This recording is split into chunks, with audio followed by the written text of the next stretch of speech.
గ్రహాల్లో అన్ని గ్రహాల్లో శని అనేటువంటి గ్రహం ఒక్క రాశిలో 2 సంవత్సరాల 6 మాసాలు ఉంటాడు. అన్ని గ్రహాల కంటే ఎక్కువ సమయం ఉండేది శని. అయితే శని యొక్క స్వభావం ఎట్లా ఉంటుందంటే, మనం చేసిన పాపాన్ని హరింపజేయడమే శని యొక్క స్వభావం. కాబట్టి శని పట్టాడ్రా, శని నన్నేదో ఇబ్బంది పెడుతున్నాడ్రా, శని వల్ల నష్టపడుతున్నానురా, శని వల్ల నువ్వు నష్టపడరా, నువ్వు చేసిన పాపం వల్ల నువ్వు నష్టపడతావు. ఆ పాపం పోగానే నిన్ను ఎప్పుడు కూడా శని రక్షిస్తాడు. అయితే శనికి ఒక స్వభావం ఉంది, వక్ర స్వభావం అంటారు. వక్రించి వెనక్కి వస్తాడు, మళ్ళీ అతిచారం మీద ముందుకు కూడా వెళ్తాడు. ఉన్న రాశి నుంచి వెనక రాశిలో ఉండేటువంటి లక్షణాలు చూపిస్తాడు. అట్లాగే ఒక్కోసారి అతిచారం మీద ముందుకు వెళ్ళి, మరి ఇప్పుడు మీనంలో ఉన్న శని వక్రించి మరి కుంభంలో ఉన్న స్థితి చూపిస్తున్నాడు.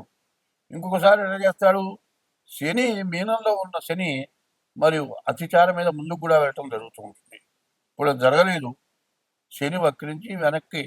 అయితే నక్షత్రం మార్ల, రాశి మార్ల లెక్క ప్రకారం, కానీ వక్రం అనగా వెనక ఉన్నటువంటి పద్ధతినే చూపిస్తాడు.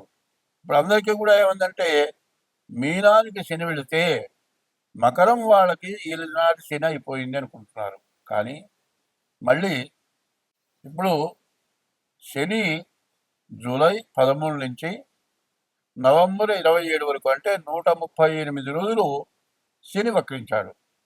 శని వక్రించిన లక్షణం ఎట్లా ఉంటుంది, కుంభంలో ఉన్న లక్షణమే చూపిస్తాడు. ఈ కుంభంలో ఉన్న శని మరి కుంభరాశి వాళ్ళకి సమస్యే, మకర రాశి వాళ్ళకి కూడా సమస్యే. అట్లాగే ఈ మకర రాశి కాకుండా ఈ కుంభరాశికి మకర రాశికి బాగా ఇబ్బందికరంగా ఉంటుంది. అనవసరమైన ఖర్చులు, నష్టాలు, కష్ట నష్టాలు, అనేక రకాల సమస్యలు అన్నీ కూడా ఇబ్బందిగా ఉంటాయి. అదే కాదు, దేశం మొత్తం మీద విపరీతమైన వర్షాలు, భూకంపాలు, రకరకాలైన ఉపద్రవాలు, నదులు పొంగటం, మరి సముద్రాలు పొంగటం, ఇవన్నీ కూడా రకరకాలైన సమస్యలు వస్తూ ఉంటాయి. కానీ ఈ సమస్యలన్నిటికీ కూడా అందులో కారణం ఏమిటంటే మన పాపమే కారణం.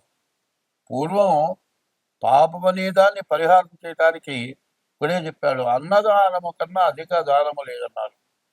ప్రతివాడు కూడా ఎంత కష్టపడ్డా, ఎంత సంపాదించినా, ఎన్ని లక్షలు సంపాదించినా, ఎన్ని కోట్లు సంపాదించినా తినటానికి తిండి కోసమే సంపాదించేది. కోట్లు సంపాదించినా కోట్లు తినడం, లక్షలు సంపాదించినా లక్షలు తినడం, రాజాధిరాజే కొత్త రాజ్యం పరిపాలించిన అందరూ తినేది అన్నది. అన్నం కాబట్టి ఇంకో రకమైన రొట్టె ఏదోటి కడుపు నిండా ఆహారం తింటాము. ఈ ఆహారం తిని మనం ఏం చేసుకుంటున్నాం, ఈ ఆహారం తినటమే కాకుండా సంపాదించు బాగానే ఉంది, నీవు ఎవరికైనా సరే అంత అన్నదానం చేయాలి. అన్నం లేని వాడికి అన్నం పెట్టాలి. ప్రతివాడికి పెడితే, ఎవరికి పెడితే వాడికి అన్నం పెట్టడం కాదు పద్ధతి. ఇప్పుడు ఎవరింటో శుభకార్యం అయిందనుకోండి, తనతో సమానమైన ఐశ్వర్యవంతుడిని పిలిచి భోజనం పెట్టాలని చూస్తాడు. కానీ వాడేం చేస్తాడు, నలుగురిలో కూర్చొని కడుపు నిండా అన్నం తినడు. అది కాస్త అక్కడికి కాస్త అట్లా నాలిక రాచుకొని తిన్నాను అనిపించి పెట్టిన దాంట్లో 3 వంతులు పారేసి వెళ్ళిపోతాడు. అదే ఆకలైన వాడు, అన్నం లేనివాడు. అన్నమో రామచంద్ర అని బాధపడేవాడు ఆకలైనప్పుడు అంత అన్నం పెడితే కడుపు నిండా తృప్తిగా తింటాడు. తిన్న తర్వాత ఆయన వల్ల కడుపు నిండా తిన్నాను, అన్నదాత సుఖీభవ అంటాడు. అన్నదాత సుఖీభవ, మరి తర్వాత తిన్నదాత స్థిరోభవ అని కూడా ఉంది. అట్లా ఉంటుంది. కాబట్టి పాపాలు అనేవి చేయటం అనేది, కొన్ని పాపాలు అనుకోకుండా జరుగుతాయి, మనం చేయాలని చెయ్యం. ఆ చేసిన పాపాల వల్ల మరి శని వల్ల చాలా ఇబ్బందులు పడుతూ ఉంటారు. కాబట్టి ఆ ఇబ్బందుల నుంచి బయటపడాలంటే ముందు అన్నదానం ప్రధానమైంది. కాదండి, అన్నదానం చేయటానికి కుదరదంటే ఇప్పుడు వానాకాలం చీమల పుట్టలు కూడా తడిసిపోయి ఉంటాయి. అవి కొత్త పుట్టలు తయారు చేసుకుంటాయి, ఆహారం కూడా వెతుక్కుంటాయి. ఇప్పుడు వర్షం పడుతుంది, ఈ వర్షం దెబ్బకి పుట్టలు మొత్తం కుంగిపోతాయి. ఇంకో చోట వర్షం లేని చోట ఏ ఇళ్లలోనూ కూర్చోబెట్టుకుంటాయి. అక్కడికి ఆహారం తీసుకెళ్తాయి. ఇది సంవత్సరం పాటు ఆహారం తింటాయి. బియ్యపు రవ్వ, పంచదార కలిపి మట్టి నేలలో పుట్టల దగ్గర వేస్తే ఆ జీవరాశులు, ఆ చీమలు ఆహారం తింటాయి. మనం వేసిన ఒక్కరోజుగా తినేది ఒక సంవత్సరం పాటు తినొచ్చు, ఇంకా ఎక్కువ రోజులు కూడా తినొచ్చు. ఎంతో మందికి అన్నదానం చేసినటువంటి పుణ్యం వస్తుంది. అన్నదానం అనేది ఎట్లా ఉండాలి అంటే, నోరు లేని జీవరాశులు ఉన్నాయి, నోరు తెరిచి నాకు ఆకలి అవుతుంది పెట్టు అని అడిగేటువంటి స్థితిలో ఈ జీవరాశి లేదు. కొన్ని జీవరాశులు వస్తాయి, మన దగ్గర వచ్చి నుంచుంటాయి. అట్లా చూస్తే అంబాలు అరుస్తాయి, లేకపోతే భౌభౌ అని అరుస్తుంది కుక్క, అంబాను ఆవరుస్తుంది, లేకపోతే రామచిలక కీచుకిచుమంటుంది. ఇట్లా ఆ గ్రహ చెట్ల మీద ఉండేటువంటి పక్షులు ఈ వర్షానికి ఆహారం లేక తన్నుకుంటూ ఉంటాయి.